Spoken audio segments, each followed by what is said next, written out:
Hello friends, welcome to study with Gurmeet Singh. मैं गुरमीत सिंह आपका इस ऑनलाइन प्लेटफॉर्म पर बहुत बहुत स्वागत अभिनंदन करता हूं। तो हमारा टॉपिक चल रहा था उत्तर वैदिक काल। ठीक है, उत्तर वैदिक काल में हमने पिछली क्लास में कंप्लीट किया था कि कैसे कैसे आर्यों ने भौगोलिक विस्तार किया, उनका भौगोलिक विस्तार कैसे हुआ, कहाँ तक हुआ, उनकी अर्थव्यवस्था क्या थी, जो हमारे उत्तर वैदिक काल के सोर्सेज हैं वो कैसे थे, है ना। तो ये सब चीज़ें हमने चर्चा कर चुके थे। अभी जो हम चर्चा करेंगे वो उत्तर वैदिक काल की राजनीति पे, सामाजिक व्यवस्था पे, ठीक है, और धार्मिक व्यवस्था पे। हमने पिछली क्लास में आर्थिक व्यवस्था पढ़ चुके थे। ठीक है, तो हम बात करेंगे उत्तर वैदिक काल की।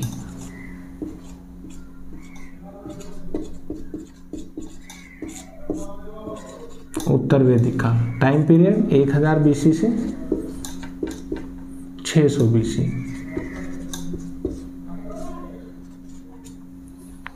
तो हम बात करने वाले हैं उत्तर वैदिक काल की जो राजनीतिक व्यवस्था थी।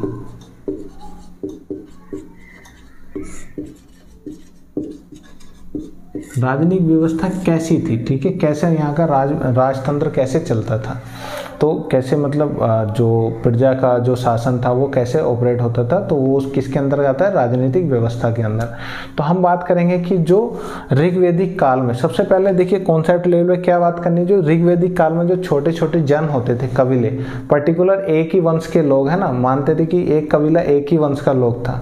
तो अब क्या था, जो जन था, ये माइंड में रखिएगा कि जो जन था ऋग्वैदिक काल का, जो जन था, ठीक है, वो जन किस में कन्वर्ट हो गया, जो जन था वो कन्वर्ट हो गया जनपद में। पहले सिर्फ ये जन एक वंश को, एक कबीले को डिनोट करता था, अब ये जनपद कबीला प्लस उस क्षेत्र को, जिस क्षेत्र में जो कबीला रहता था उस क्षेत्र को, क्षेत्र विशेष को भी डिनोट करता है, प्लस इस कबीले से अलग जितने भी यहाँ के लोग रहते हैं, ठीक है, अब सब जो है उस मुखिया के, उस राजा के अंदर में आ गए। पहले क्या था, ऋग्वैदिक काल में सिर्फ जन के लोगों पर राजा का अधिकार होता था, अब जनपद के लोगों में जो जन प्लस जो इंडिया के लोग थे, ठीक है, जो अनार्य लोग थे या दूसरे कबीले के लोग थे, उन पे उनका भी राजा कौन हो गया, ये अब उत्तर वैदिक काल में जो मुखिया था जनपद का, वही सबका राजा हो गया। ठीक है, उस प्रदेश का भी और वहाँ के लोगों का भी, चाहे वो उस कबीले के हैं या नहीं, अगर वो उस प्रदेश में रह रहे हैं, ठीक है, तो वो उसी के उनका राजा सिर्फ एक ही होगा। और हम बात करते हैं कि जनपद क्या होता है। जनपद मतलब जो जहाँ पे लोग बसे हैं, ठीक है, ऐसा क्षेत्र जहाँ पे कबीला बसा है, जितना भी एरिया होता था उसको जन बोलते। जन मीन्स कबीला और पद मीन्स जहाँ पे वो बसे हैं, तो वो क्या हो गया, जनपद हो गया। ठीक है, तो ये जो परिवर्तन हुआ, ये परिवर्तन हुआ सबसे पहली बात। तो यहीं पे सबसे पहले जो हमारा शतपथ ब्राह्मण है, उसी में सबसे पहले जो उत्तर वैदिक काल में ही राष्ट्र शब्द की उत्पत्ति मिलती है, राष्ट्र। ठीक है, सबसे पहले जो राष्ट्र शब्द मिलता है हमको उत्तर वैदिक काल में ही मिलता है। तो राष्ट्र का अर्थ क्या होता है, तो प्रदेश या राज्य। ठीक है, प्रदेश या राज्य किसको बोलते हैं, राष्ट्र को। तो राष्ट्र का शाब्दिक अर्थ क्या हो गया कि वो उसका प्रदेश या एक राज्य। ठीक है, तो सबसे पहले हम बात, जो ये जनपद में रहने वाले लोग थे, इन्होंने अपने आप को क्या बोला कि हम पर्टिकुलर इस राष्ट्र में रहते हैं, ठीक है, इस प्रदेश में रहते हैं, इस क्षेत्र में रहते हैं। तो सबसे पहले हमें राष्ट्र कहाँ मिलता है, उत्तर वैदिक काल में। दूसरी हम बात करेंगे जो राजा था, पहले जो राजा होता था उसको चुनते थे। ठीक है, ऐसे जो गणतांत्रिक व्यवस्था थी, प्रजातांत्रिक व्यवस्था थी, या उसको बोलेंगे जनतांत्रिक, कि राजा जो था वो चुना जाता था, पर और जो राजा को हटाया भी जा सकता था, कुछ जो राजनीतिक संस्थाएं थी, सभा समिति विदत द्वारा हटाया भी जा सकता था। पर अभी क्या है, जो राजा का जो पद था वो अनुवांशिक होने लगा था धीरे धीरे। ठीक है, राजा ने अपने अधिकारों को छोड़ना नहीं चाहा इस काल में, और वो धीरे धीरे राजा का पद उत्तर वैदिक काल के अंत में आते आते वो अनुवांशिक हो गया। ठीक है, जो अब हम बात करते हैं, ये तो मोटी मोटा बात हो गई। अब हम बात करेंगे जो फैक्चुअल बातें। तो इस काल की जो राजनीतिक संस्थाएं थी, ठीक है, जो राजनीतिक संस्था थी, संस्था कौन कौन सी चलती आ रही थी पहले से, एक सभा होती थी। ठीक है, ऋग्वैदिक काल की हम बात करें तो एक सभा होती थी, एक समिति होती थी, और तीसरा विदत होती थी और एक ऋग्वेदिक काल में एक गण होती थी। तो गण क्या होता था, जो अस्थायी टोलियां होती थी तो उनका जो संस्था होती थी, ठीक है, वो गण होती थी। तो अब अस्थायी तो रही नहीं, लोग स्थायी हो गए, कृषि करने लगे, तो गण तो वैसे खत्म हो गया था, ठीक है। उसके बाद जो विदत था, जो आर्यों की प्राचीन संस्था थी विदत, वो बिल्कुल समाप्त हो गया, ठीक है। अब बात करते हैं कि जो समिति थी, अब ये समिति और सभा में क्या अंतर है, क्या चेंजेस आए। तो जो पहले ऋग्वेदिक काल में जो समिति थी, जो जिससे राजा चुना जाता था, जन का प्रत्येक इसका सदस्य होता था, जन का प्रत्येक व्यक्ति समिति का सदस्य होता था। अब समिति का जो पहले जो समिति का इतना अधिकार था कि वो राजा को चुनती थी, प्लस राजा को पद से हटा भी सकती थी। तो अब जो समिति की शक्ति थी वो काफ़ी कम हो गई, ठीक है, काफ़ी कम हो गई समिति की शक्ति। अब वो ऐसा कुछ नहीं, राजा को नहीं हटा सकती है, नहीं वो उसको पदच्युत करती है, कुछ नहीं, मतलब समिति की शक्ति बहुत कम हो गई, ना मात्र की इसकी शक्तियां रह गई सिर्फ। और सभा में क्या चेंज हुआ कि जो पहले सभा में जन के गणमान्य व्यक्ति लिए जाते थे, अब ऐसे व्यक्ति होने जाने लगे कि जो सिर्फ क्षत्रिय वर्ग के थे। पहले इसमें वैश्य वर्ग वगैरह के जितने भी लोग थे वो सब सभा के सदस्य चुने जा सकते थे, वो गणमान्य व्यक्ति हो सकता था। पर अब जो था सिर्फ ऐसे लोग सभा के सदस्य थे जो क्षत्रिय वर्ग से आते थे, ठीक है। वर्ण मैंने आपको बताया था, वर्ग आपको बताया था पिछली क्लास में कि वर्ण व्यवस्था कैसे स्टार्ट हुई। तो सब जो सभा है वो अब काफ़ी शक्तिशाली हो गई, ठीक है। पहले जो थी समिति बहुत शक्तिशाली थी, अब जो सभा है काफ़ी शक्तिशाली हो गई, ठीक है, ये काफ़ी ज़्यादा शक्तिशाली हो गई। जो राजा इन्हीं के द्वारा चुन लिया जाता था, और बाद में आते आते शुरू में समिति का तो बिल्कुल नामो निशान, जैसे मतलब मान लीजिए शक्ति बिल्कुल ख़त्म हो गई। विदत तो एकदम नामो निशान ख़त्म हो गया विदत का, तो समिति की शक्तियाँ काफ़ी कम हो गई। और जो सभा है, सभा की शक्तियाँ काफ़ी ज़्यादा बढ़ गई, ठीक है, क्योंकि अब इन्हीं में से यही लोग, सिर्फ थोड़े से लोग होते थे, चुनिंदा लोग होते थे जो क्षत्रिय वर्ग से आते थे, यही राजा का चयन कर लिया करते थे, ठीक है। अब हम बात करेंगे जो संघर्ष था, दूसरा ये तो संस्था हो गई। जो पहले जो संघर्ष होता था, ठीक है, पहले जो संघर्ष होता था वो कैसा होता था, पशुओं के लिए होता था। जो पशु किसी ने उसके चुरा लिए, उनका किडनैप कर लिया, तो कबीलों के बीच में संघर्ष पहले पशुओं को लेकर होता था, छोटी छोटी लड़ाइयाँ होती थी।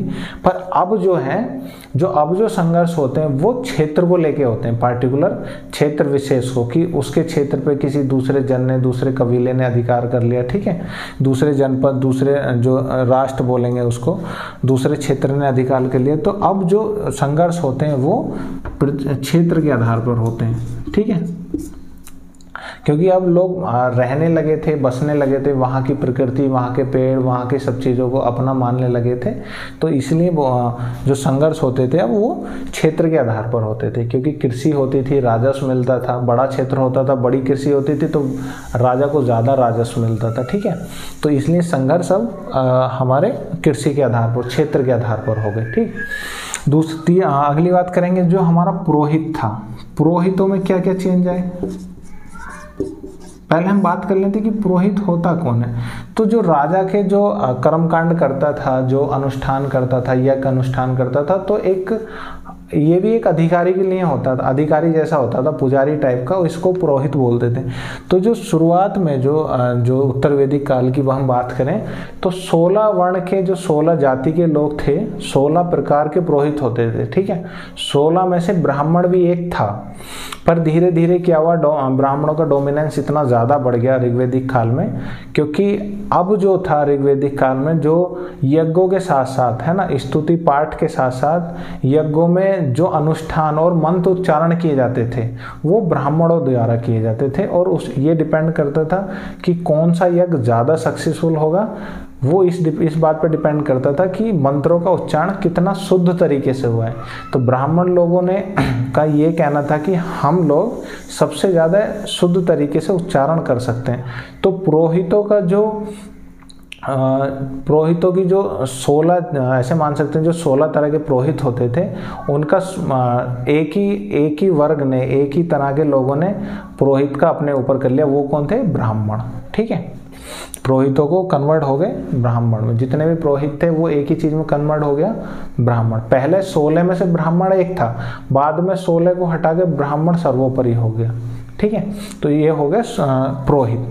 पुरोहित होता क्या था, पुरोहित करता क्या था, जैसे जैसे कृषि का विकास हुआ है ना, क्षेत्र कटे, कृषि का विकास हुआ, राजस्व बढ़ा, राजस्व बढ़ा तो लोगों के बीच में जो राजा होती थी क्षेत्र को बढ़ाने के लिए जो लोलुपता थी है ना, धन को लोलुपता, अपना क्षेत्र बढ़ाने के लिए, अपना विस्तार करने के लिए, तो लगातार युद्ध होते थे।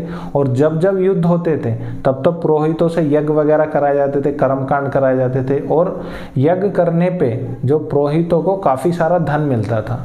तो कहीं ना कहीं हम ये बोल सकते हैं कि जो ये पुरोहित थे वो धन की लोलुपता में, धन के लालच में ज्यादा से ज्यादा कर्मकांड करवाते थे, ठीक है, जानबूझ के कर्मकांड। कुछ कर्मकांड तो ऐसे होते थे कि वो एक ही कर्मकांड है और पर्टिकुलर अलग अलग जो कर्मकांड के जो अलग अलग भाग हैं वो अलग अलग पुरोहित द्वारा किए जाते थे, कि ये वाला भाग, ये वाला कांड इस पुरोहित से, अगला कांड। तो इतना जटिल स्वरूप हो गया था कर्मकांडों का, बहुत ज्यादा, ठीक है। तो ये हो गया आपके पुरोहित, जो पहले थे 16 प्रकार के, बाद में ये सिर्फ रह गए ब्राह्मण, ठीक है, सिर्फ ये ब्राह्मण हो गए, ठीक है। उसके बाद की बात करेंगे हम जो बलि, जो राजनीतिक व्यवस्था में जो बलि दी जाती थी, जैसे जो पहले ऋग्वेदिक काल में अपनी मर्जी से दी जाती थी, अपनी इच्छा अनुसार, अब वो कर का 1/6 भाग हो गया। बलि समझ रहे हैं ना, बलि क्या था, जो राजा को दिया जाने वाला कर था, वो उत्पादन का 1/6 ये राजा को दिया जाता था, ठीक है। ये अब बलि हो गई। सेना होती थी कि नहीं होती थी, तो इस काल में भी जो स्थायी सेना नहीं होती थी, शुरुआत के कालों में स्थायी सेना नहीं होती थी, ठीक है। इवन पूरे उत्तर वैदिक काल में स्थायी, किसी राजा के पास स्थायी सेना नहीं होती थी। आगे हम बात करेंगे कि जो युद्ध होते थे वो सिर्फ जमीनों को लेके होते। जैसे हम बात करेंगे कि हमारा जो महाकाव्य है महाभारत, वो लगभग, महाभारत का क्या है, महाभारत का टाइम पीरियड कब का माना जाता है कि जो कुरु वंश के जो लोग थे, है ना, कुरु वंश के जो वंशज थे, उन्हीं के वंशजों के बीच में क्या हुआ, महाभारत का युद्ध हुआ, ठीक है, जिसको बोलते हैं भारत युद्ध।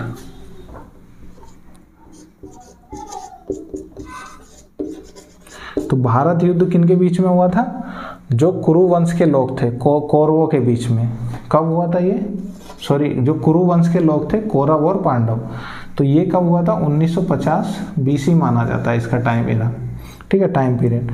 फिर इसी भारत युद्ध के ऊपर एक महाकाव्य लिखा गया जिसका नाम था महाभारत।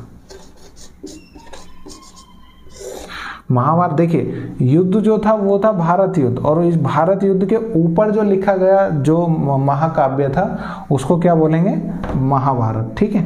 जो ये महाभारत क्या था, ये महाकाव्य था। तो ये कब लिखा गया था, कौन से सन में लिखा गया, तो ये 400 AD में, समझ रहे हैं, 4वीं ईस्वी में ये लिखा गया था। तो मान लीजिए, देखिए, 950 इधर और 1350 साल के बाद महाभारत लिखा गया। महाभारत में शुरू में तो सिर्फ 24,000 दोहे थे, जिसको जय संहिता बोलते थे, ठीक है।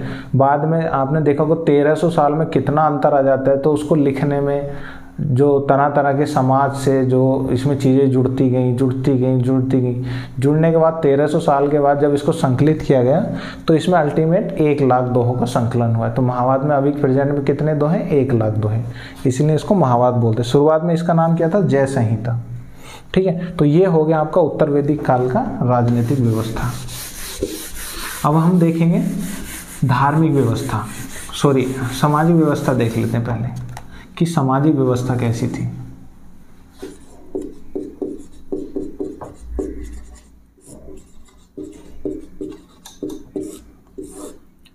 ठीक है, तो समाज में सबसे पहले हम बात करेंगे जो सामाजिक व्यवस्था, समाज में स्त्रियों की दशा देखेंगे कि स्त्रियों की क्या व्यवस्था थी। तो स्त्री जो थी, जो ऋग्वेदिक काल में सभा समिति में भाग लेती थी, ठीक है, कर्मकांडों में भाग ले लेती, जो यज्ञ वगैरह भाग होती थी उनमें भाग लेती थी स्त्रियां। तो अब जो था स्त्रियों को उत्तर वैदिक काल में सभा और समिति में भाग लेने का वर्जित कर दिया, ठीक है, कि अब आप भाग नहीं ले सकती हैं।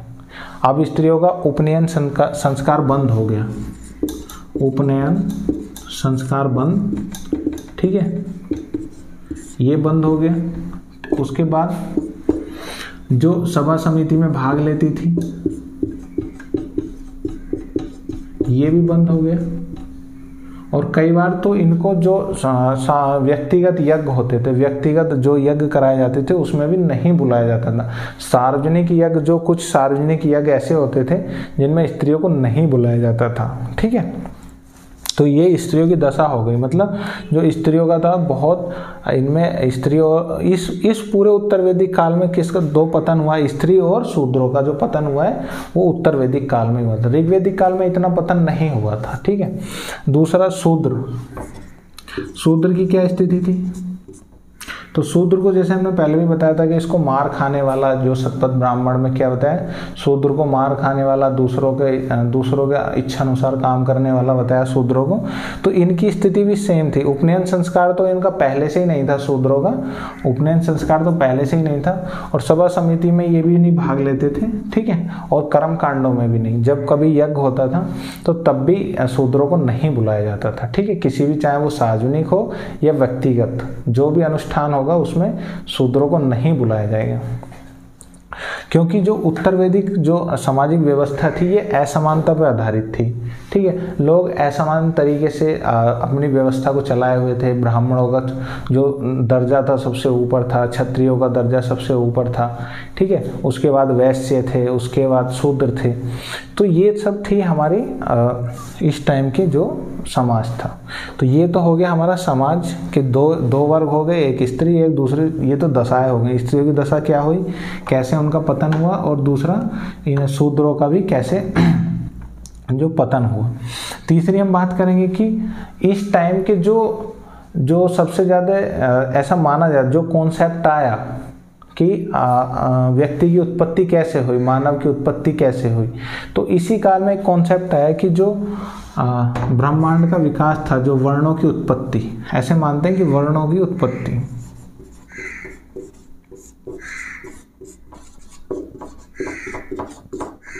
व्यक्तियों की उत्पत्ति कैसे हुई। पहले मैंने बताया था कि पिछले पीरियड में कि ऋग्वैदिक काल में जो असमानताएं उत्पन्न हुई है ना, धन के बंटवारे को लेके, उसी से वर्णों की जो वर्णों की उत्पत्ति हुई थी वो धन के बंटवारे को लेके हुई थी, प्लस आर्य और अनार्य जो यहाँ के मूल लोग थे उनके आधार पर वर्णों की उत्पत्ति हुई थी।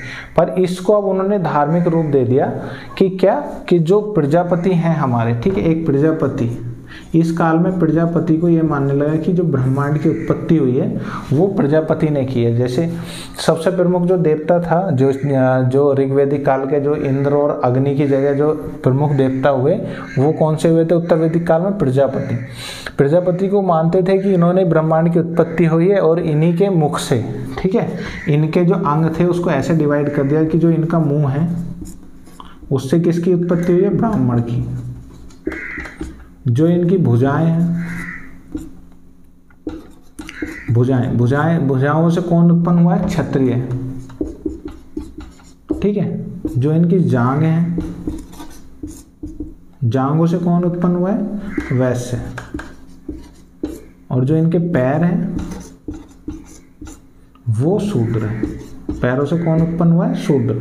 तो ये इन्होंने जो वर्णों की उत्पत्ति का कॉन्सेप्ट दिया था वो ये वाला दिया था उत्तर वैदिक काल में, कि जो हमारा ब्रह्मांड का रचयिता है उसके मुंह से ब्रह्म, देखिए ये असमानता दिखाता है। आप ये सोच सकते हैं कि ये देखने में एक व्यक्ति के अंग लग रहे हैं, ठीक है, पर अंगों की भी एक व्यवस्था होती है, कोई ज़्यादा महत्वपूर्ण अंग होता है और कोई कुछ कम है। तो देखिए हर अंग समान नहीं होता। माना कि एक ही व्यक्ति के अंग हैं, फिर भी अंगों में अंतर है, अंग समान नहीं। मुंह या सर को सबसे इंपॉर्टेंट माना जाता है, ठीक है, तो वो उसको किसका दर्जा दिया? ब्राह्मण को। उससे कम जो हाथों को इंपॉर्टेंट माना जाता है तो वो क्या है? क्षत्रिय। फिर जांघों को क्या? वैश्य। और जो सबसे निम्न क्वालिटी का माना जाता है वो पैरों को माना जाता है, ठीक है। अपेक्षा वैसे तो सब इंपॉर्टेंट है, पर सर की अपेक्षा हम देखते हैं कि पैरों को सबसे नीचा माना जाता है, ठीक है। तो वो उसको किससे माना है कि जो शूद्रों की उत्पत्ति हुई है वो प्रजापति के पैरों से हुई है, ठीक है। तो ये वर्ण व्यवस्था की उत्पत्ति का इन्होंने इस टाइम पे ये कॉन्सेप्ट दिया, उत्तर वैदिक काल में ये कॉन्सेप्ट हो गया था वर्ण की उत्पत्ति का, जबकि रियलिटी कुछ और है। रियलिटी मैंने उत्तर वैदिक काल में आपको बताया था कि जो आर्थिक असमानता उनकी वजह से वर्णों का विभाजन हुआ, प्लस आर्य और अनार्यों की वजह से, ठीक है।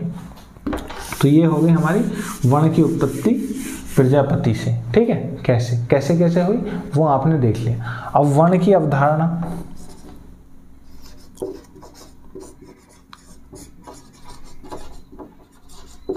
उत्तर वैदिक काल में वर्ण की अवधारणा कैसी थी कि वर्णों को जो व्यवसाय के आधार पर थी, ठीक है, कि जो किसी भी जो जैसा व्यवसाय करेगा वो उस वर्ण का कन्वर्ट हो सकता है, उस वर्ण में कन्वर्ट हो सकता है। तो वर्ण की अवधारणा में इस टाइम पे जो वर्ण की अवधारणा आई उसमें क्या था, जो वर्ण होगा वो पहली बात जन्म के आधार पर होगा, मतलब ब्राह्मण का बेटा ब्राह्मण और राजा का बेटा राजा। दूसरी बात कि इन जो वर्ण होगा इनको का भी एक श्रेणी होगी, ऐसा नहीं कि सब वर्ण को इक्वल कर देंगे, तो वर्णों का श्रेणीकरण, ऐसा नहीं कि वर्ण तो बना दिए कि सबको इक्वल रख दे, इक्वल नहीं रखा इन्होंने, वर्णों का श्रेणीकरण कर दिया कि कौन सा वर्ण ऊपर है कौन सा वर्ण नीचे है, ठीक है। तो ये हो गया वर्णों का श्रेणीकरण। तीसरा वर्णों के कॉन्सेप्ट में ही आता है जो हमारे सगोत्र विवाह है, सगोत्र व अनुष्ठान, है ना।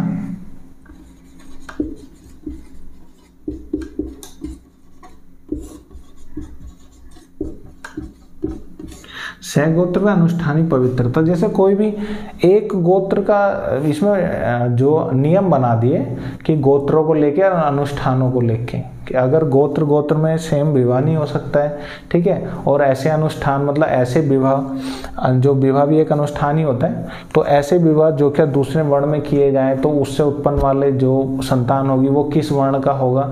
तो जो इन्होंने डिवाइड किया वो किसके आधार पर किया था, वो क्या थी, वो वर्णों की अवधारणा 3 आधारों पर थी। एक जन्म के आधार पर, और जो वर्ण थे वर्णों का श्रेणीकरण किया, तो और सगोत्र व अनुष्ठानिक पवित्रता की, ठीक है। अगर एक ही गोत्र में विवाह हो ही नहीं सकता था, ठीक है, तो ये नियम बना दिए थे। तो वर्णों की अवधारणा जो कॉन्सेप्ट था इस काल में वो इस कॉन्सेप्ट पे काम करता था। वर्णों की उत्पत्ति का कॉन्सेप्ट इस तरह से, और वर्णों की अवधारणा का कॉन्सेप्ट ये तीनों तरह से करता था, ठीक है। अब हम बात करेंगे कि इस काल में अस्पृश्यता थी कि नहीं। ये हो गया। सामाजिक व्यवस्था में देखते हैं कि अस्पृश्यता, है ना, अस्पृश्यता नहीं थी। ऐसा नहीं था कि छुआछूत नहीं था कि किसी का छुआ हुआ ऐसे करने से या रास्ते पे चलने से, ये तो बाद में जाके इसने जब और भी ज़्यादा जटिल रूप धारण किया तब अस्पृश्यता का ये कॉन्सेप्ट आया। अभी तक उत्तर वैदिक काल में अस्पृश्यता का कॉन्सेप्ट नहीं था, ठीक है। फिर जो गोत्र थे, देखिए ऋग्वैदिक काल में मैंने आपको बताया था कि जो गोत्र होते थे वो जो एक ही कुल के लोग जहाँ पे, या एक ही कबीले के लोग जहाँ पे अपनी गोधन को बांधते थे, ठीक है, गायों को रखते थे, उन सब लोगों को क्या बोलते थे कि ये एक ही गोत्र के थे। पर उत्तर वैदिक काल में क्या परिवर्तन आया, जो अब जो गोत्र था ऐसा माना जाता था कि इन सब का जो वंशज पुरुष है, ठीक है, एक ही पुरुष से जो सेम गोत्र के लोग हैं उनकी उत्पत्ति एक ही पुरुष से हुई है, ठीक है। तो जो गोत्र था वो एक पुरुष से उत्पत्ति के लोगों को माना गया। पहले क्या मानते थे ऋग्वैदिक काल में, जहाँ पे वो चाहे वो किसी भी वंश का हो, अगर वो एक कबीले में रह रहा है वहाँ पे एक जगह गाय बांध रहा है तो वो सेम गोत्र के हो जाएंगे। पर यहाँ पे ये माना कि जो सेम गोत्र के लोग होते हैं वो क्या होते हैं, एक ही पुरुष से उत्पन्न होते हैं, ठीक है। उनका जो वंशज होता है कोई पुरुष रहा होगा और वो एक ही रहा होगा, तो ये आपस में भाई बहन होंगे, इसलिए इनमें सगोत्रीय विवाह भी नहीं होते थे, मतलब एक ही गोत्र के अंदर विवाह नहीं होते थे, ठीक है। तो ये हो गई हमारी गोत्र चीजें। तीसरा क्या है कि ये इस काल में एक कॉन्सेप्ट आया आश्रम का कॉन्सेप्ट, आश्रम व्यवस्था। तो 3 तरह के आपके आश्रम होते थे, ब्रह्मचर्य, ब्रह्मचर्य आश्रम, ठीक है। दूसरा, ये कब से कब तक होता था, जन्म से लेके 25 साल तक, इसको क्या बोल सकते थे हम छात्राश्रम, छात्राश्रम, ठीक है। मतलब 1 से 25 साल तक जो भी कोई बच्चा होता था वो पढ़ाई करता था। उसके बाद क्या होता था, गृहस्थ आश्रम। इसमें क्या होता था कि 25 साल के बाद कोई भी जो पुरुष है वो या जो भी मनुष्य है वो शादी करेगा, ठीक है। पुरुष 25 साल तक पढ़ाई करेगा कहीं भी, किसी भी ऋषि के यहाँ जाके, किसी भी गुरुकुल में जाके। उसके बाद 25 से 50 साल की जो एज था उसमें क्या वो अपना शादी विवाह ये सब करके अपना गृहस्थ जीवन चलाएगा। उसके बाद वानप्रस्थ, मतलब ये एज क्या थी 25 से 75, ये एज क्या थी 25 से 50, और ये 50 से 75, और ये जन्म से 25 था, ठीक है। तो ये हो गया हमारा जो वानप्रस्थ हो गया। वानप्रस्थ में क्या होता था, जब वो गृहस्थ जीवन जी लेता था, अपने जितने भी ऋण थे उनको अपने जितने भी ऋण थे, ऋण में बताऊंगा क्या होता था, तो ऋणों को पूरा कब करता था वो, गृहस्थ जीवन में ऋण पूरा करके वो वनों में चला जाता था और चीज़ों की जो आध्यात्मिकता चीज़ों की ज्ञान की खोज में लग जाता था, ठीक है। उसके बाद एक कॉन्सेप्ट आता है, देखिए उत्तर वैदिक काल में सिर्फ ये 3 ही कॉन्सेप्ट थे, 3 ही आश्रम थे, ब्रह्मचार्य आश्रम, गृहस्थ आश्रम और वानप्रस्थ आश्रम। पर बाद में उत्तर वैदिक काल के बाद में एक चौथा भी आता है हमारा सन्यासी,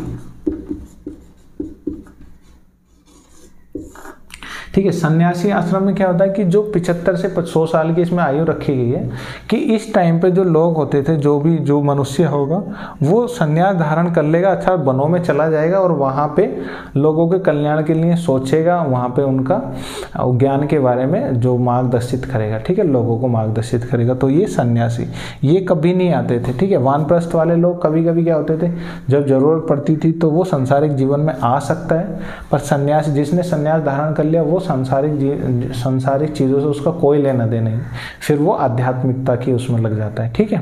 तो ये तीनों में आश्रम। अब हम बात करते हैं ऋण कि जो ऋण होते हैं वो क्या चीज़, ऋण क्या चीज़ थी। तो ऐसा माना जाता है कि जो आपको पैदा कर रहा है, जो आपको पढ़ा रहा है, जिसने आपको पैदा, जिसकी वजह से आप अपना जीवन जी रहे हो, तो उनका कुछ ऋण है, ठीक है। तो आपको वो ऋण चुकाना पड़ेगा। तो वो ऋण कौन कौन से होते थे, तो 3 प्रकार के ऋण होते थे। सबसे पहले आता था पितृ ऋण, ठीक है। दूसरा क्या आता है हमारा ऋषि ऋण,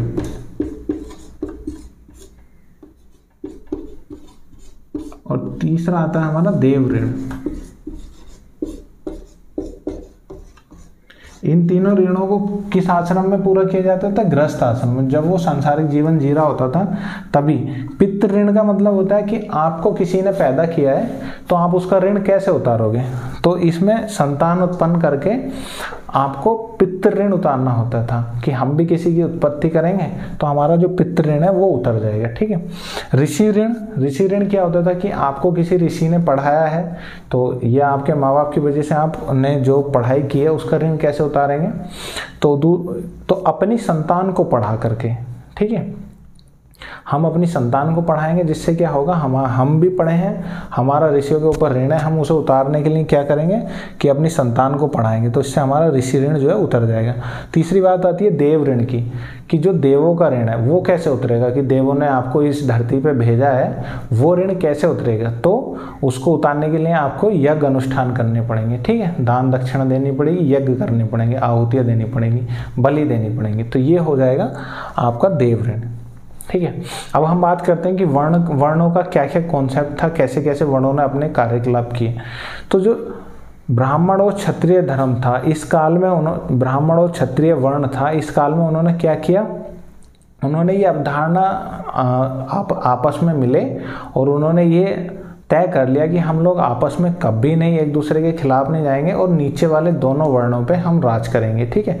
तो ये क्षत्रिय और ब्राह्मण का कॉन्सेप्ट था कि हमें आपस में लड़ना नहीं है, टकराना नहीं है और नीचे वाले वर्णों पे हमें राज करना है। फिर बात करते हैं हम तीसरे वर्ण की, जो वैश्य वर्ण था।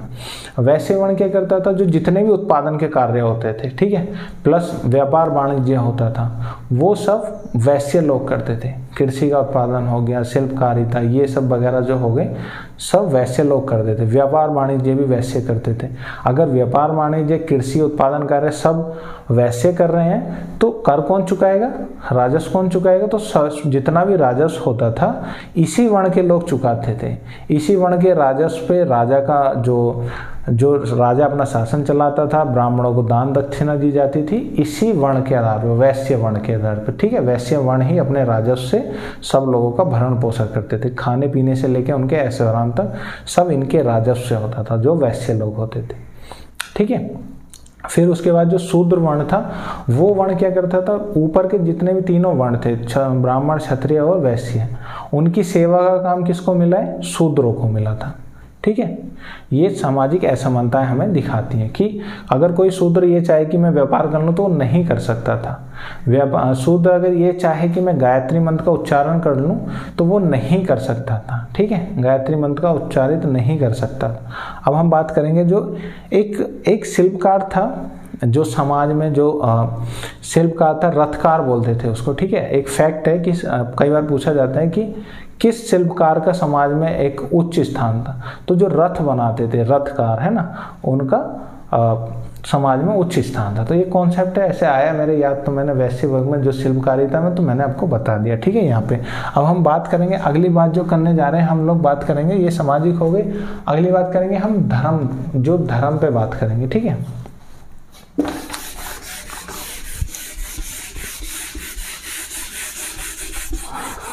कि धार्मिक व्यवस्था कैसी थी, समझ में आ रहा है ना? देखिए, इन सब चीज़ के मैं इसलिए नहीं लिखा रहा हूँ, ज़्यादा चीज़ें इसलिए नहीं लिखा रहा हूँ क्योंकि आपके पीडीएफ में ये सब नोट्स आपको भेज दिए जाएंगे, इनका डिटेल में लिखा हुआ। ठीक है, कुछ चीज़ें अगर मेरे बोलने में छुट भी जा रही हैं कुछ चीज़ें, तो वो आपको पीडीएफ में, आप नोट्स में मिलेंगी, आप वहाँ से पढ़ सकते हैं। ठीक है, नोट कर सकते हैं, प्रिंट आउट निकाल सकते हैं। तो सब चीज़ें आपको डिस्क्रिप्शन बॉक्स में एक लिंक दे दी जाएगी, वहाँ से आप पीडीएफ का डाउनलोड कर सकते हैं। तो हम पढ़ेंगे अब जो धार्मिक व्यवस्था थी उत्तर वैदिक काल की, वो कैसी थी। तो इस काल में बहुत सारे कर्मकांड होने लगे थे। ठीक है, कर्मकांडों का बहुत ज़्यादा बोलबाला था, हर छोटी बात पे बहुत यज्ञ होते थे, है ना। कर्मकांड करना आवश्यक था छोटी छोटी बातों पे। कर्मकांडों का उद्देश्य क्या था? ऋग्वैदिक काल में उद्देश्य क्या था कि भौतिक सुखों की प्राप्ति करते थे लोग, पशु मांगते थे, संतान मांगते थे, अपने कबीले का सुख मानते थे। पर यहाँ पे कर्मकांडों का जो आधार था, जो उद्देश्य था, तो वो तो भौतिक प्राप्ति था ही। ठीक है, भौतिक प्राप्ति था ही कि उसको धन मिले, संतान मिले। ठीक है, ये सब पशु मिले, कृषि में उत्पादन हो, ये तो था ही उसका उद्देश्य, जो कर्मकांड करने का उद्देश्य ये तो था ही। इसके साथ साथ इसका जो मोटो था वो एक और चेंज हो गया कि जो व्यक्तिगत यज्ञ होते थे, व्यक्तिगत कर्मकांड होते थे, वो इसलिए होते थे भौतिक सुख के साथ साथ कि वो दूसरे लोगों पे, जो कर्मकांड करा रहा है वो दूसरे लोगों पे अपना प्रभुत्व स्थापित कर सके। पहले क्या होता था, पूरे कबीले की सुख शांति के लिए यज्ञ कराए जाते थे, कर्मकांड कराए जाते थे। पर इसमें क्या हुआ कि पर्टिकुलर आदमी करा रहा है इसलिए ताकि दूसरों पे प्रभुत्व स्थापित कर सके। भौतिक सुख तो मिले ही, और प्रभुत्व सुख मतलब दूसरों पे प्रभुत्व भी अपना बनाए रखे, बड़ा उसका प्रतिष्ठा बनी रहे, दूसरे लोग उसके अंडर में काम करें। ठीक है, तो ये उसका उद्देश्य चेंज हो गया थोड़ा सा ऋग्वैदिक काल से। दूसरा हम बात करेंगे कि धर्म किन आधारों पर था। तो धर्म दो आधारों पर था। ठीक है, धर्म के दो आधार थे। आधार, उद्देश्य तो मैंने आपको बता दिया। ठीक है, उद्देश्य मैंने आपको बता दिया। अब जो आधार क्या थे, एक तो वैदिक आधार था,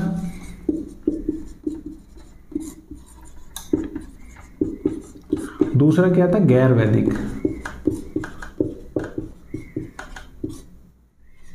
अब आप समझ रहे होंगे कि, अब आप सोच रहे होंगे कि ये वैदिक और गैर वैदिक क्या है।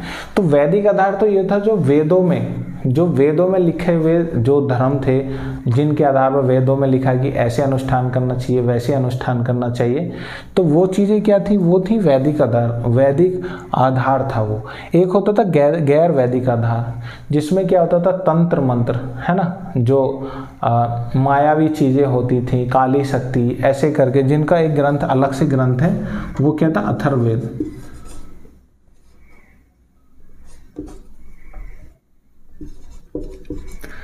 तो जो गैर वैदिक आधार था धर्म का, वो तो क्या था, अथर्ववेद। ये जो लोक मान्यताएं थी, लोक परंपराएं थी, जो आप जनरली जो उस टाइम के जनजीवन में लोगों में मान्यताएं चल रही थी कि ऐसे मंत्र करोगे वैसे भूत भागेंगे, ठीक है, ऐसे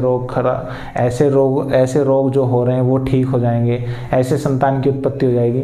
जो लोक परंपराएं थी वो किसके वो उनको क्या बोलते हैं आप, गैर वैदिक आधार, जो जनरली होती है, जिनका वेदों से कोई लेना देना नहीं है, जनरेट हो जाती हैं ऐसे ही, ठीक है, अपनी व्यक्तियों के बीच में ऐसे जनरेट हो जाती हैं, तंत्र मंत्र, ये सब जादू टोना, ठीक है, ये सब किस में आता था, अथर्ववेद में आता था। ठीक है, इतना समझ में आ रहा है। दूसरा हम बात करेंगे जो यज्ञ, इस टाइम के जो यज्ञ होते थे, ठीक है, पहले जो यज्ञ होते थे, यज्ञ में आहुति दी जाती थी, वो या तो जौ वगैरह की दे दी जाती थी, अनाज की, और दूसरी साग सब्जी वगैरह, इनकी मतलब जो छोटी मोटी चीज़ें होती थी उनकी आहुति दी जाती थी। पर जो अब यज्ञ जो होते थे, वो यज्ञों का जो स्वरूप है वो बदल गया। ठीक है, अब यज्ञ करने का जो मतलब था कि जो अनुष्ठान होते थे, ठीक है, यज्ञों में क्या होता था, अनुष्ठान होते थे, और जैसे सपोज कहीं मंत्र हो रहा है, पहले जो ऋग्वेदिक काल में जो यज्ञ हो रहा है, वहाँ पर सिर्फ स्तुति पाठ होता था और थोड़ी बहुत आहुति दे दी जाती थी, जौ वगैरह की आहुति दे दी जाती थी। पर अभी क्या होता था कि अभी बड़े बड़े अनुष्ठान होते थे, ठीक है, यज्ञ वेदियाँ बनाई जाती थी, और दूसरा मंत्रों का उच्चारण होता था बड़ी मात्रा पे, बड़े बड़े जो पुरोहित होते थे वो उच्चारित करते थे, लंबे लंबे समय तक यज्ञ चलते थे, महीनों महीनों के यज्ञ होते थे, और मंत्रों को भी ऐसे डिवाइड किया, मतलब कि जो उच्चारण की शुद्धता, उसमें जटिलता लाने के लिए कि उच्चारणों को शुद्ध तरीके से पढ़ना चाहिए, तभी आपकी जो यज्ञ, जिसके लिए आप यज्ञ करा रहे हैं, वो आपकी मनोकामना पूरी होगी। ठीक है, तो इसलिए जो यज्ञ था, यज्ञ करने का तरीका बदल गया, अनुष्ठान बदल गए, कर्मकांड बड़े हो गए। ठीक है, बलियां दी जाने लगी, बहुत जो ऐसे ऐसे यज्ञ होते थे जिसमें काफ़ी जानवरों की एक साथ बलियां दी जाती थी। ठीक है, तो कर्मकांड जटिल होते गए इस टाइम पे। ठीक है, तो ये यज्ञ की बात हो गई। दूसरी हम बात करेंगे, जो यज्ञ में भी दो चीज़ आती हैं, एक होता है सार्वजनिक यज्ञ। यज्ञ दो तरीके के होते थे, एक होता था सार्वजनिक यज्ञ। सार्वजनिक यज्ञ में कौन कौन से आते थे, जिसमें पूरा समाज, पूरे क्षेत्र के लोग उपस्थित होते थे, वो कौन कौन से होते थे, राजसूय यज्ञ, ठीक है, दूसरा वाजपेय, तीसरा अश्वमेध। होते तो कई थे, साममोत्र वगैरह, ये सब अग्निमोत्र, साममोत्र, ये सब क्या होते थे, ये भी यज्ञ होते थे, पर वो इतने इंपॉर्टेंट नहीं, तीनों को समझ लीजिए। राजसूय यज्ञ क्या होता था, तो जब कोई नया राजा का राज तिलक होता था, जब कोई नया राजा बनता था, तो उस टाइम पे कौन सा यज्ञ कराया जाता था, राजसूय यज्ञ कराया जाता था। यह जो यज्ञ था ये वाला, इसमें सबसे ज़्यादा कर्मकांडी प्रक्रियाएं होती थी, पुरोहितों का सबसे ज़्यादा इसमें धन मिलता था, क्योंकि ऐसा भी है कि एक एक पुरोहित को 2,40,000 एक यज्ञ कराने का। ठीक है, जो राजसूय यज्ञ कराता था पुरोहित, उसको कितनी गाय मिलती थी, 2,40,000 इतनी गाय मिलती थी एक राजसूय यज्ञ कराने वाले पुरोहित को। वाजपेय यज्ञ क्या होता था, जब राजा को अपनी शक्ति का प्रदर्शन करना होता था कि मेरे पास कितनी शक्ति है, तो वाजपेय यज्ञ कराया जाता था। इसमें रथों की दौड़ होती थी और राजा का रथ सबसे आगे निकलता था। ठीक है, तो ये क्या होता था, वाजपेय यज्ञ होता था। तीसरा होता था अश्वमेध यज्ञ। इसमें क्या होता था कि जो घोड़ा होता था, जो जिस पर्टिकुलर राजा का घोड़ा होता था, वो एक क्षेत्र विशेष में उसको छोड़ देता था, और जहाँ जहाँ घोड़ा जाएगा वो उस राजा का क्षेत्र हो जाएगा। ठीक है, अगर किसी के क्षेत्र में वो गया और उस क्षेत्र के पर्टिकुलर राजा ने उसको रोक लिया घोड़े को, तो उस राजा को जिसने रोका है, जिसका ये घोड़ा, इस राजे से दोनों राज्यों में युद्ध होता था। ठीक है, तो वरना तो वो ऐसे अपने मर्जी से उसको छोड़ दे। अगर घोड़ा शांति से निकल के चला गया उसके रास्ते से तो जहाँ जहाँ से निकल के गया वो तो उस राजा का हो गया। अगर रोका तो युद्ध होगा, ठीक है। युद्ध में जो जीतेगा वो फिर वैसे उस तरीके से डील की जाएगी। दूसरी बात करेंगे कि अब जो स्तुति पाठ थे, जो ऋग्वेदिक काल में पहले जो स्तुति पाठ होते थे, अब स्तुति पाठ के साथ साथ स्तुति पाठ होता है कि आराम से बैठे हैं, कोई यज्ञ नहीं, कोई कर्म कांड नहीं, कोई कुछ नहीं, बस स्तुति पाठ हो रहा है, सब लोग मिलके स्तुति पाठ कर रहे हैं, ठीक है, पूरा कबीला मिलके स्तुति पाठ कर रहे हैं। पर अब जो था कि वो स्तुति पाठ की जगह किसी ने ले ली, मंत्र उच्चारणों ने ले ली, ठीक है, अनुष्ठानों ने ले ली, बड़े बड़े लोग अनुष्ठान जो होने लगे वो होने लगे थे। तीसरा हम बात करेंगे कि जो इस काल के देवता, ये तो यज्ञ हो गए, ये सार्वजनिक यज्ञ हो गए। ऐसे व्यक्तिगत यज्ञ भी होते थे। लोग जो होते थे, जो धनवान होते, व्यापारी धनी लोग होते थे, वो भी व्यक्तिगत यज्ञ कराते थे छोटी छोटी बातों पे, ठीक है। एक बच्चा पैदा होने से लेकर संस्कार जितने भी होते थे, 16 संस्कार, सब में यज्ञ होते थे। हर चीज में जब भी कोई काम करना होता था, क्योंकि कर्मकांडीय प्रथा इतनी ज्यादा हो गई थी कर्मकांडीय कि हर छोटी चीज पर कर्मकांड आपको कराना ही कराना है, ठीक है। अब इसमें देवता क्या थे, अब हम बात करते हैं देवता की, क्योंकि धर्म पढ़ रहे हैं तो इस काल के देवता भी पढ़ लेते हैं। तो जो प्रजापति, जो ऋग्वेदिक काल के जो इंद्र और अग्नि जो सबसे प्रमुख देवता थे ऊपर के, अब उनकी जगह किसने ले ली, प्रजापति ने। जो प्रजापति देवती हैं, जिन्हें ब्रह्मांड का उत्पत्ति माना जाता है, जिनके द्वारा, उनकी जगह ले ली प्रजापति ने, ठीक है। दूसरी बात करेंगे जो अब विष्णु, जो एक देवता है विष्णु, विष्णु को इस संसार की, है ना, इस जगत की ये माना जाता है कि जगत को जो उत्पन्न किया है, ठीक है, वो विष्णु ने किया है, और उसका संरक्षण भी, ठीक है, इस जगत का जो संरक्षित करता है, जो संरक्षण करता है, रक्षा करता है, वो कौन करता है, विष्णु ही करता है, ठीक है। तो ये चीजें चेंज होगी। तीसरा एक जो देवता था वो क्या था, पूषण।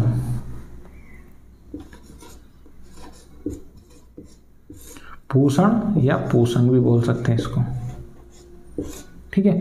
तो ये जो देवता था ऋग्वेदिक काल में किसका देवता था, पशुओं का देवता था।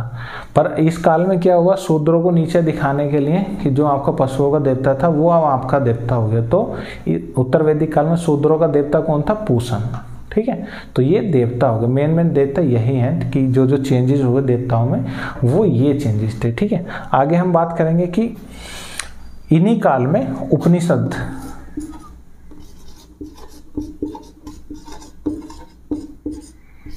उपनिषदों का जो संकलन हुआ, जो उपनिषद तैयार हुए, ठीक है, वो किस काल में हुए थे, उत्तर वैदिक काल में ही हुए थे, लगभग 600 BC के उत्तर, है ना, जब ये उत्तर वैदिक काल चल रहा था उसी के लास्ट पीरियड में उपनिषदों का विकास हुआ। क्योंकि उपनिषदों में क्या दिखाया गया है कि इसमें जो है, जो बहुत मात्रा पे यज्ञ और कर्मकांड हो रहे थे, तो उपनिषदों में उनकी निंदा की गई कि आखिर किस लिए, क्यों ये यज्ञ कर्मकांड कर रहे हैं। ऐसा थोड़ा ना यज्ञ कर्मकांड करने से सब चीज़ें ठीक हो जाएंगी। तो उपनिषदों ने बताया, इन्होंने सोचा बहुत ज़्यादा, मतलब इन्होंने जो ज्ञान और विश्वास पर आधारित अपने जो दर्शन बनाए, कॉन्सेप्ट बनाए, ठीक है। तो वो कैसे थे, जो उपनिषद जो कैसे तैयार हुए, ज्ञान और विश्वास के आधार पर, ठीक है। इन्होंने बताया कि जो आत्मा का जो कॉन्सेप्ट लेकर आए, उपनिषद लेकर आए कि जो आत्मा होती है वो अपरिवर्तनीय है, अमर है। आत्मा ना तो मर सकती है, ठीक है, और ना ही वो चेंज हो सकती है। तो क्योंकि इन्होंने बताया कि राजा नहीं, एक जो परमात्मा है ना, जो ब्रह्म है, ठीक है, वही पूरे संसार को चलाता है। हर आत्मा उसी की, हर आत्मा परमात्मा का ही हिस्सा है ना। तो इन्होंने ज्ञान और विश्वास पर आधारित ग्रंथों का संकलन किया, उन्हीं को क्या बोलते हैं, उपनिषद, ठीक है। क्योंकि ये विचार करते थे कर्मकांडों पे नहीं कि ऐसा करेंगे तो ऐसा कर्मकांड करेंगे तो वैसा हो जाएगा, नहीं, इन्होंने विश्वास दिलाया और ज्ञान को मुख्य आधार बनाया उपनिषदों ने। और इन्होंने क्या है, यज्ञ और कर्मकांडों की निंदा की। उपनिषद में यज्ञ और कर्मकांडों का कोई सिर्फ निंदा हुई है, कोई सहयोग नहीं हुआ है, इनको अच्छा नहीं बताया गया, ठीक है। फिर आगे हम बात करेंगे कि एक ब्राह्मण है, हमारे ब्राह्मण भी, जो ब्राह्मण ग्रंथ है वो भी इसी युग में तैयार हुए थे, बने थे, उत्तर वैदिक काल की रचनाएं ब्राह्मण भी। तो जो शतपथ ब्राह्मण है उसमें 2 कॉन्सेप्ट थे। उसमें स्त्री को अर्धांगिनी बताया है, ठीक है, स्त्री को पुरुष की अर्धांगिनी बताया है, तो वो किस में बताया, ब्राह्मण ग्रंथ में। दूसरा, जो मृत्यु का देवता है ब्राह्मण ग्रंथ के शतपथ ग्रंथ में बताया है आपको, जो शतपथ ग्रंथ था, ठीक है, शतपथ ब्राह्मण जिसको बोलते हैं, कि मृत्यु का देवता परिलिच्छित है, ठीक है, और शतपथ ब्राह्मण में कि जो स्त्री जो है वो अर्धांगिनी होती है, पुरुष की अर्धांगिनी होती है। ये दोनों चीज कहाँ मिलती हैं आपको, शतपथ ब्राह्मण में, कि परीक्षित, जो परीक्षित है, उपनिषद हो गई है, इन्होंने क्या किया, यज्ञ और, ऐसे लिख सकते हैं, यज्ञ और कर्म कांडों की निंदा की,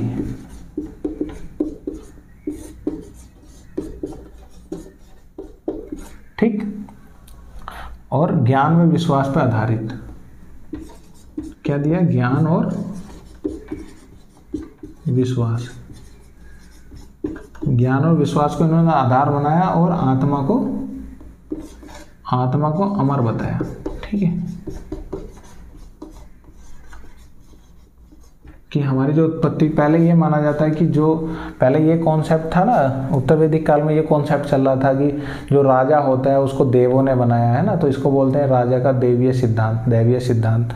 तो इन्होंने उपनिषद में क्या किया कि नहीं, ऐसा कुछ नहीं है, हम जो है सिर्फ परमात्मा की आत्मा है, हमारे अंदर आत्मा है और आत्मा अजर अमर है, हमें किसी राजा ने नहीं बनाया, हमको सब इक्वल है, राजा की भी जो आत्मा है वो भी परमात्मा का ही हिस्सा है, ठीक है। आगे हम बात करेंगे इसमें जो ब्राह्मण बने थे, जो ब्राह्मण ग्रंथ हुए, उन ब्राह्मणों में भी कौन सा, शतपथ ब्राह्मण में दो चीजें बताई गई हैं। एक तो स्त्री जो है वो पुरुष की अर्धांगिनी होती है, ठीक है। दूसरा, जो मृत्यु का देवता था वो कौन था, परीक्षित। तो ये एज ए कॉन्सेप्ट थोड़ा सा ये मैंने बता दिया, ठीक है।